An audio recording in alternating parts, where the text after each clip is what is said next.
আসসালামু আলাইকুম, সবাই কেমন আছেন? তো আমার স্ক্রিনে যে ভিডিওটা দেখতেছেন, তো ওনাকে তো আপনারা সবাই চিনেন। তো ভাইটা কি বললো সবাই একটু শুনে আসি, তারপর একটু কথা বলবো।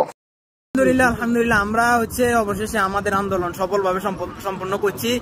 বহুত রিস্ক নিয়ে গেছি, বহুত সমস্যায় পড়ছি। বলতে কি এখনো পর্যন্ত কারো কোনো সমস্যা হয় নাই। পুলিশ, সিভিল ডিফেন্সের যারা আছে ব্যাককে আছে, আল্লাহর রহমতে কোনো সমস্যা হয় নাই। তো অনেকে অনেক কথা বলছে, তাদের জন্য ভিডিওটা যে আমরা সফলভাবে করছি এবং এটাই ইতিহাসে আমার যতটুকু জানি এখানে প্রথম আবুধাবি আলাইন সানাইয়াতে মিছিল করছি, দেশের জন্য করছি। আমার অনেক ভালো লাগতেছে।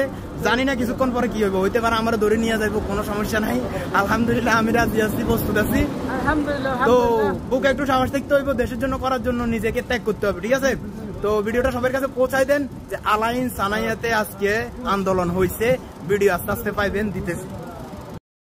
তো ভাই আমি আপনার উদ্দেশ্যে একটা কথা বলি, আপনি একজন পুরানা মানুষ হয়ে যে আপনি জেনে শুনে এই কাজটা করা ঠিক হয় নাই। যে আপনি তো জানেন যে আরব কান্ট্রিতে কোনো মিছিল মিটিং অ্যালাউড নাই, তারপরে আপনিও মিছিল মিটিং করছেন। আর আপনার সাথে আরো 40 থেকে 50টা ফ্যামিলি আপনার সাথে নিয়ে গেছেন।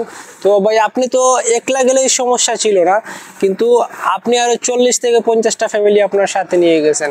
তো ভাই সবচেয়ে দুঃখ হয় ওদের জন্য। আর ভবিষ্যতে ভাই আমাদের প্রত্যেকটা বাঙালি ভাইকে বলতেছি যে আরব কান্ট্রিতে এমন কোনো কাজ করবেন না আপনারা যাতে আপনি বিপদের সম্মুখীন হতে হয়, ঠিক আছে? তো ভাই এটা থেকে সবাই বিরত থাকবেন।